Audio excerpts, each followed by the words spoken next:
मत्ती की अंजील उसका 28वां बाब। और सब्बत के बाद हफ्ता के पहले दिन पौ फटते वक्त मरियम मगदलीनी और दूसरी मरियम कब्र को देखने आई। और देखो, एक बड़ा भूचाल आया, क्योंकि खुदावंद का फरिश्ता आसमान से उतरा और पास आकर पत्थर को लुढ़का दिया और उस पर बैठ गया। उसकी सूरत बिजली की मानित थी और उसकी पोशाक बर्फ की मानित सफेद थी।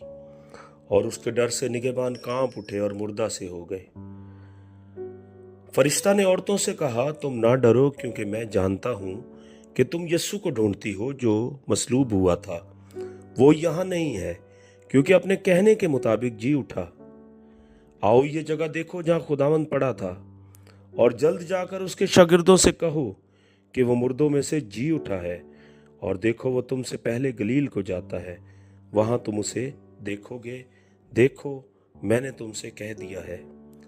और वो खौफ और बड़ी खुशी के साथ कब्र से जल्द रवाना होकर उसके शागिर्दों को खबर देने दौड़ी। और देखो, यीशु उनसे मिला और उसने कहा, सलाम। उन्होंने पास आकर उसके कदम पकड़े और उसे सजदा किया। इस पर यीशु ने उनसे कहा, डरो नहीं। जाओ, मेरे भाइयों से कहो कि गलील को चले जाएं, वहां मुझे देखेंगे। जब वो जा रही थीं, तो देखो, पहरे वालों में से बाज ने शहर में आकर तमाम माजरा सरदार काहिनों से बयान किया।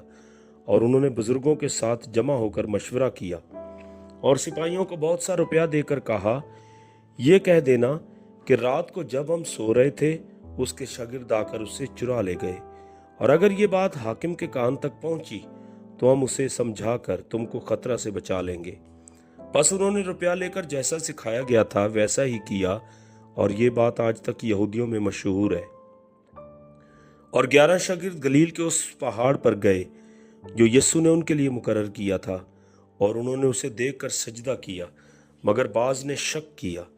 यीशु ने पास आकर उनसे बातें की और कहा कि आसमान और जमीन का कुल इख्तियार मुझे दिया गया है। बस तुम जाकर सब कौमों को शागिर्द बनाओ और उनको बाप और बेटे और रूह कुद्दुस के नाम से बपतिस्मा दो, और उनको ये तालीम दो कि उन सब बातों पर अमल करें जिनका मैंने तुमको हुक्म दिया। और देखो, मैं दुनिया के आखिर तक हमेशा तुम्हारे साथ हूँ। आमीन।